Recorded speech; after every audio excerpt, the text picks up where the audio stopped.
नमस्कार, मैं हूं आलोक और आप देख रहे हैं डेली 24 भारत। दिल्ली सरकार राज्य के पूर्व अरविंद केजरीवाल के बंगले को स्टेट गेस्ट हाउस बनाने में लगी हुई है। इसके रिनोवेशन के लिए केजरीवाल पर 45 करोड़ खर्च करने का आरोप लगाया गया था। ये बंगला 6 फ्लैग रोड पर मौजूद है। अधिकारियों के मुताबिक बंगले के गेस्ट हाउस में तब्दील होने के बाद इसमें parking space, cafeteria, waiting hall, meeting room समेत अन्य सुविधाएं होंगी। अन्य गेस्ट हाउस की तरह ही अधिकारी मंत्री भी यहाँ ठहर सकेंगे और किराया भी भरेंगे। इसके अलावा अन्य स्टेट हाउस की तरह यहाँ ट्रेडिशनल फूड मिलेगा, जिसका लुफ्त आम जनता भी ले सकेगी। फिलहाल इस प्रोजेक्ट को अंतिम मंजूरी मिलना बाकी है। बंगले की देखरेख के लिए 10 कर्मचारी तैनात हैं जो साफ सफाई और दूसरी व्यवस्थाएं संभालते हैं। अरविंद केजरीवाल साल 2015 से 2024 तक पूरे 9 साल इस बंगले में परिवार समेत रहे थे। इसके रिनोवेशन पर हुए खर्च पर बीजेपी ने सवाल खड़ा किया था। बंगले को शीश महल नाम दिया गया था। दिल्ली विधानसभा चुनाव में बीजेपी ने इसे मुद्दा बनाया था। और आपको बता दें, अब केजरीवाल जिस हाउस में रहते थे उसे अब दिल्ली सरकार गेस्ट हाउस में तब्दील करने जा रही है और इसके लिए 10 कर्मी जो हैं वहाँ पे देखरेख के लिए तैनात किए गए हैं। और आपको बता दें, बीजेपी ने 45 करोड़ इस शीश महल को खर्च करने का आरोप लगाया था। यूपीएससी की परीक्षा की तैयारी कराने वाली कोचिंग दृष्टि आईएएस पर 5 लाख रुपए का जुर्माना लगा है। सेंट्रल कंज्यूमर प्रोटेक्शन अथॉरिटी ने कोचिंग पर इतना बड़ा जुर्माना ये कहते हुए लगाया कि उसने 2022 की यूपीएससी सिविल सर्विस परीक्षा के रिजल्ट को लेकर भ्रामक विज्ञापन दिए थे। उसने अपनी कोचिंग से जितने छात्रों के एग्जाम क्लियर करने का आंकड़ा दिया था वो गलत और गुमराह करने वाला था। ये कंज्यूमर प्रोटेक्शन एक्ट 2019 की धारा 228 का उल्लंघन है। साल 2022 के यूपीएससी एग्ज़ाम का अब रिजल्ट आया तो दृष्टि आईएएस ने अपने सफल छात्रों के नाम और उनकी फ़ोटो के साथ विज्ञापन छपाए। इसमें बड़े अक्षरों में दावा किया गया कि संस्थान में 216 से ज़्यादा छात्रों का चयन यूपीएससी सीएससी 2022 में हुआ है। इसके साथ सफल उम्मीदवारों के नाम और फ़ोटो भी विज्ञापन में प्रमुखता से छपे थे। और आपको बता दें, 2022 की यूपीएससी परीक्षा के रिजल्ट पर भ्रामक विज्ञापन देने का आरोप है। दृष्टि आईएएस पर कोचिंग से एग्जाम क्लियर का गलत आंकड़ा पेश करने की भी बात कही गई है। 216 से ज़्यादा छात्रों का चयन को लेकर झूठ बोलने का आरोप भी लगा है। और आपको बता दें, 216 में से सिर्फ 54 छात्रों ने ही दाखिला लिया था। झूठी जानकारी देने पर संस्थान पर 5 लाख रुपए का जुर्माना लगाया गया है। कोचिंग संस्थान ने अपने विज्ञापन में बहुत ज़रूरी जानकारी छिपा ली थी। आपको बता दें, सीसीपीए के मुताबिक ये दूसरी बार है जब दृष्टि कोचिंग पर ऐसी हरकत के लिए जुर्माना लगाया गया है। इससे पहले सितंबर 2024 में भी संस्थान ने यूपीएससी सीएससी 2021 एग्जाम में 150 से ज़्यादा स्टूडेंट्स के सिलेक्शन का दावा किया था। कुल 161 उम्मीदवार सफल बताए गए थे, जिनमें से ज़्यादातर सिर्फ फ्री इंटरव्यू गाइडलाइंस वाले या छोटे कोर्स में शामिल थे। इस भ्रामक दावे के बाद कोचिंग पर 3 लाख रुपये का जुर्माना लगाया गया था। और आपको बता दें कि सीसीपीए ने 2021 और 2022 की सिविल सेवा परीक्षा के रिजल्ट से जुड़े विज्ञापनों को लेकर सभी संस्थानों को नोटिस भेजे थे। उस समय तक विज्ञापनों के बारे में सीसीपीए की तरफ से साफ दिशा निर्देश नहीं थे। इसी वजह से गलती हुई। अब 2023 से हम इनका पूरी तरीके से पालन कर रहे हैं। ये सफाई दी है दृष्टि कोचिंग ने। और आपको बता दें, विज्ञापन की जांच की गई तो पता चला कि ये दावा ना सिर्फ अधूरा है बल्कि गुमराह करने वाला है। सही और असल हालात ये थी कि तकरीबन 75% उम्मीदवार यानी 216 में से 162 छात्रों ने संस्थान में इंटरव्यू गाइडेंस प्रोग्राम के तहत सिर्फ इंटरव्यू के लिए गाइडेंस लिया था, जो कि फ्री था। ये सभी उम्मीदवार पहले ही आईएएस की प्री और मेंस परीक्षा पास कर चुके थे। 216 में से सिर्फ 54 छात्र ऐसे थे जिन्होंने दृष्टि आईएएस के साथ अन्य कोर्स में दाखिला लिया था और सफल भी हुए थे। और आपको बता दें, विज्ञापन की जांच की गई तो पता चला कि दावा ना सिर्फ अधूरा है बल्कि गुमराह करने वाला है। सही और असल हालात से भी लगभग तकरीबन। और आपको बता दें, बड़ा इल्ज़ाम लगा है दृष्टि आईएएस पर और करीब 5 लाख रुपए का जुर्माना लगाया गया है। भारत मलेशिया स्वास्थ्य विज्ञान और प्रौद्योगिकी शिखर सम्मेलन में नई दिल्ली के कॉन्स्टिट्यूशन क्लब ऑफ इंडिया में हाइब्रिड मोड में आयोजित हुआ। जामिया हमदर्द और सुनवे यूनिवर्सिटी मलेशिया द्वारा संयुक्त रूप से आयोजित ये सम्मेलन स्वास्थ्य विज्ञान में अनुसंधानों को जोड़ेगा। फार्मास्यूटिक और टेक्नोलॉजी, फार्माकोलॉजी, औषधीय रसायन और जीवन विज्ञान जैसे क्षेत्रों पर केंद्रित यह आयोजन भारत, मलेशिया, अमेरिका, फिनलैंड और इथोपिया के विशेषज्ञों को एक मंच पर लाया। डॉक्टर मोहम्मद अफसर आलम, डॉक्टर उमा भंडारी और डॉक्टर रजा अफेंडी राजा अली के नेतृत्व में यह सम्मेलन स्वास्थ्य, नवाचार, स्थिरता और शिक्षा को बढ़ावा देगा। PRS एजुकेशनल ट्रस्ट डॉक्टर अखिल शर्मा के मार्गदर्शन में मूल्य आधारित शिक्षा और वैश्विक सहयोग को प्रोत्साहित करता है। एक्चुअली ये जो इंडो मलेशिया समिट है, इसका मेन एजेंडा है कि वी हैव टू हम अक्रॉस द वर्ल्ड लोगों से कोलैबोरेट करें एंड कहाँ, किस कंट्री में, किस इंस्टीट्यूट में क्या क्या रिसर्च अभी चल रहा है, उसमें हम कैसे स्टूडेंट्स को अकोमोडेट कर सकते हैं, कैसे नई अपॉर्चुनिटीज़ क्रिएट कर सकते हैं, कैसे फार्मेसी का overall we have different field जिसमें chemistry, after that formulations, after that animal studies, pharmacology, उसके बाद फिर क्लिनिकल लेवल पर, और इसके अलावा भी एक्चुअली और भी डिफरेंट साइंस हैं। मे बी जब टॉक होगा तो I will be discussing about. देखिए, आज के वक्त में मॉडर्न मेडिसिन के अंदर जो भी प्रॉब्लम्स हैं उसके अंदर साइड इफ़ेक्ट्स बहुत हैं, और आयुर्वेदा और यूनानी का जहाँ तक कॉन्सेप्ट है वो 5 तत्वों पर जो हमारे शरीर के अंदर है उस पर बेस्ड हैं। तो उसके अंदर एक सबसे बड़ा परसेप्शन है कि साइड इफ़ेक्ट्स बहुत कम होते हैं। जो एलोपैथी मेडिसिन होती हैं उसके अंदर साइड इफ़ेक्ट्स बहुत होते हैं, और यूनानी और आयुर्वेदा में बेसिकली कोई मेजर डिफरेंस नहीं है। वो यूनान से आई थी और आयुर्वेदा चरक ने हम लोग ने भारत में डेवलप करी है। कोरोना के बाद क्या है, हमारा जो साइंटिफिक कम्युनिटी है और हेल्थ केयर सिस्टम है, they are very alert, they are thinking always we should be ready for any crisis. Correct, ऐसा नहीं कि जब कोई क्राइसिस आएगी तो हम उसके लिए वेट करेंगे। तो हर लोग उसके फील्ड में काम कर रहा है। For example vaccines, medicines availability, even in hospitals, ऐसा नहीं होना चाहिए कि बेड ही नहीं मिल रहे लोगों को। So I think government of India and each institute, even including private and government of India in collaboration with public private partnership is doing great job, and I am sure this country is ready to take any challenge, right? If you talk about the collaboration, then it is a great opportunity between the two countries, right? India and the international countries. We can collaborate in terms of health and science, and we can develop new formulations combinedly, and new research can be find out between the two countries, and it will be grateful for both the countries, for India as well as the other country who is collaborating. Delhi के सीलमपुर में 26 सितंबर को 14 साल के करण की निर्मम हत्या ने राजधानी को झकझोर कर रख दिया था। अब इस घटना के विरोध में सर्व समाज संघर्ष समिति के बैनर तले विराट हुंकार सभा का आयोजन हुआ, जिसमें हिंदू समाज के लोगों के साथ बीजेपी के कई दिग्गज नेता भी शामिल हुए। दिल्ली पुलिस के दक्षिण पूर्वी जिले में विशाल जन सुनवाई के रूप में एक अभिनव पहल देखने को मिली, जो डीसीपी ऑफिस कॉम्प्लेक्स सरिता विहार में आयोजित की गई। इस आयोजन में डीसीपी, एसीपी, ट्रैफिक एसीपी, सभी थानों के एसएचओ और ट्रैफिक इंस्पेक्टर सहित समस्त वरिष्ठ अधिकारी एक ही मंच पर उपस्थित रहे, जिससे जनता को सीधे अपने मुद्दे संबंधित अधिकारियों के सामने रखने का अवसर मिला। इस पहल का उद्देश्य पुलिस की पारदर्शिता, जवाबदेही और जनता के साथ विश्वास को और मजबूत करना था। कार्यक्रम में बड़ी संख्या में आरडब्ल्यूए, एमडब्ल्यूए के प्रतिनिधि और आम नागरिकों ने भाग लिया।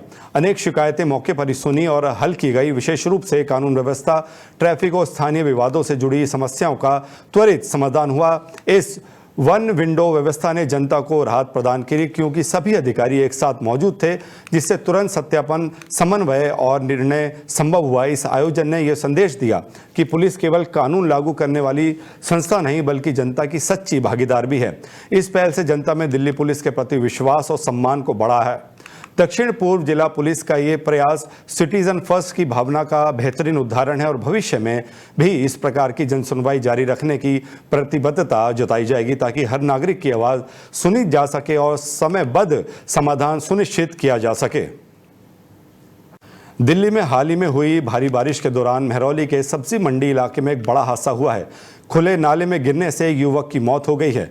इस घटना के बाद अब आम आदमी पार्टी के विधायक और पूर्व विधायक ने पीड़ित परिवार से मिलने का फैसला किया है। भारी बारिश के बाद सब्जी मंडी महरौली में ये नाला जानलेवा साबित हुआ। पानी के तेज बहाव में एक युवक बहकर इसमें जा गिरा और उसकी मौत के पर ही मौत हो गई। हादसे के बाद इलाके में शोक और गुस्से का माहौल है।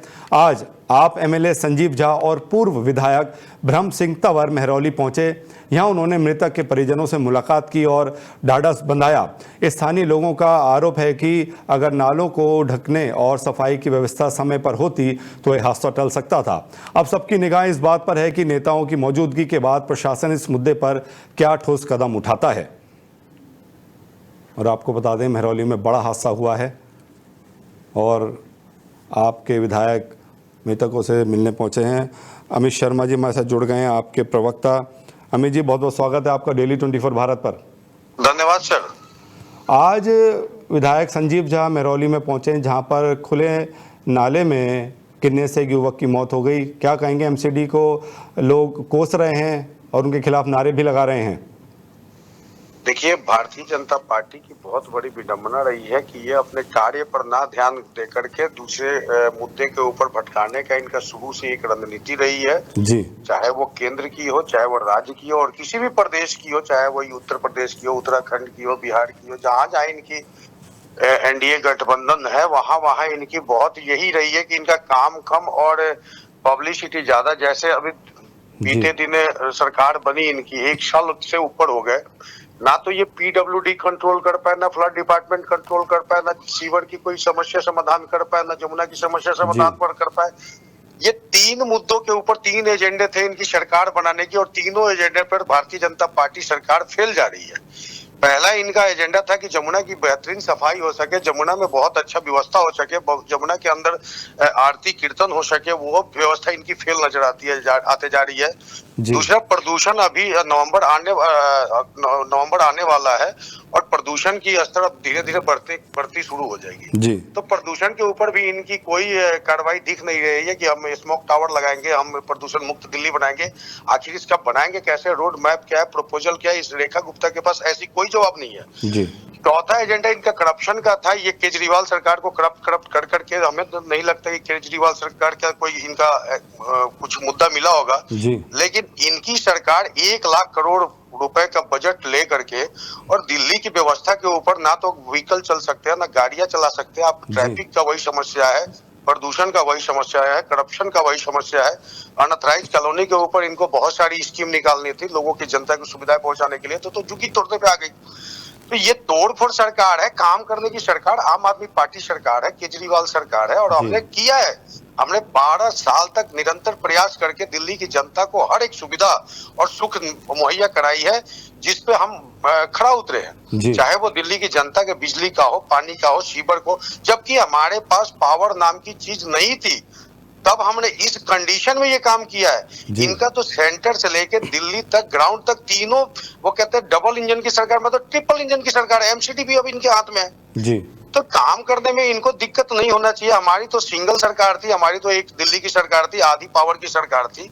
आधी पावर में हमने फुल सुविधा पहुंचाई है, लेकिन इनकी ट्रिपल इंजन की सरकार क्या कर रही है, दिल्ली की जनता डेली मर रही है। दिल्ली की जनता कहीं सीवर में मर रही है, गलियों में पानी भरे पड़े हैं, पूरे देश, पूरी दिल्ली की हालत ऐसी हो गई है कि एक बरसात नहीं झेली गई और हमने 12 बरसात का सामना किया है और एक आदमी भी परेशान नहीं रहा। अमित जी, मैं आपसे जानना चाह रहा था, आज पीड़ित के परिवार से मिले हैं संजीव झा, क्या कुछ कहा है, क्या आश्वासन दिया है?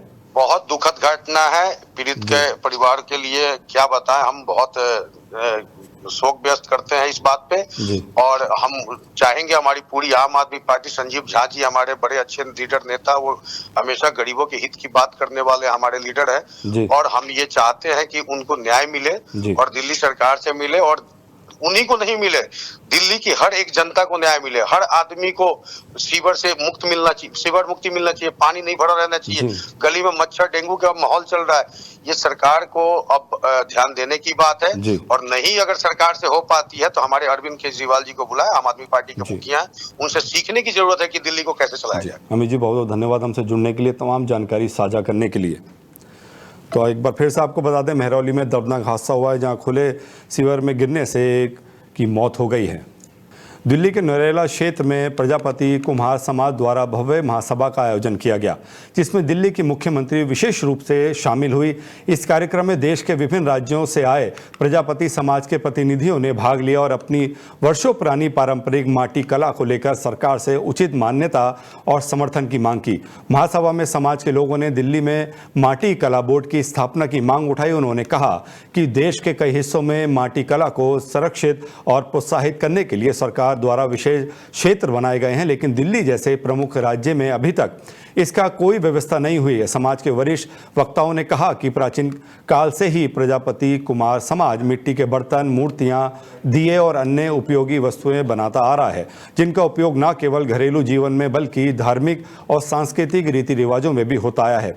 उन्होंने दुख व्यक्त करते हुए कहा कि आज के आधुनिक युग में लोग इन पारंपरिक वस्तुओं को भूलते जा रहे हैं और प्लास्टिक, स्टील व अन्य रसायन युक्त बर्तनों की ओर आकर्षित हो गए हैं, जिससे न केवल पर्यावरण को नुकसान हो रहा है बल्कि स्वास्थ्य पर भी बुरा असर पड़ रहा है। मैं प्रजापति समाज को, अपने कुम्हार भाई बहनों को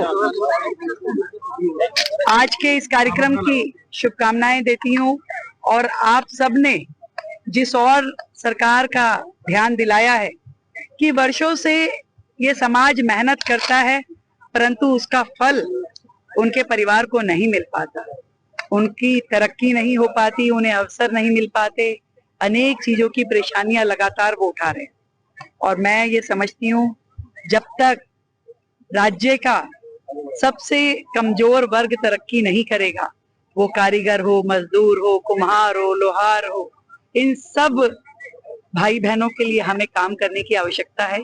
और दिल्ली सरकार आप सबके दिए हुए सुझावों पे पूरी तरीके से काम करेगी और आपके जीवन में प्रगति आए, आपको बेहतर अवसर मिले और बच्चे तरक्की करें, ऐसे काम को हम आगे बढ़ाएंगे और आप सबकी मदद करेंगे। नमस्कार। उर्दू साहित्य और कविता के प्रेमियों के लिए दिल्ली उर्दू अकेडमी ने नए पुराने चिराग कार्यक्रम का आयोजन किया है। कार्यक्रम का उद्देश्य उर्दू साहित्य में वरिष्ठ और युवा लेखकों, कवियों और शोधकर्ताओं के बीच संवाद को बढ़ावा देना है। इसमें लगभग 100 शोधार्थी और 400 से अधिक कवि शामिल हुए। इस मुशायरे का सबसे ख़ास पल था जब डॉक्टर सैयद नज़्म इकबाल ने अपनी शेर और गज़लों का पाठ प्रस्तुत किया। उनकी भावपूर्ण प्रस्तुति ने दर्शकों को मंत्रमुग्ध कर दिया और कार्यक्रम की रौनक को और बढ़ा दिया। डॉक्टर सैयद नज़्म इकबाल की कविताओं ने नई पीढ़ी और पारंपरिक उर्दू शायरी का अद्भुत संगम देखने को मिला। उनकी शेरबाजी ने न केवल कवि साथियों को प्रेरित किया बल्कि उर्दू साहित्य प्रेमियों के लिए यादगार अनुभव भी बनाया। ख्वाहिशों का शोर जिस दिन बेसदा हो जाएगा, ख्वाहिशों का शोर जिस दिन बेसदा हो जाएगा, ख्वाहिशों का शोर जिस दिन बेसदा हो जाएगा, ख्वाहिशों का शोर जिस दिन बेसदा हो जाएगा, दर्द आँखों में सिमट कर आईना हो, वाह क्या कहने भाई, वाह, में सिमट कर आईना हो जाएगा, हो जाएगा। इस बुलेटिन में इतना ही। अपना ख्याल रखिए और देखते रहिए डेली 24 भारत। नमस्कार।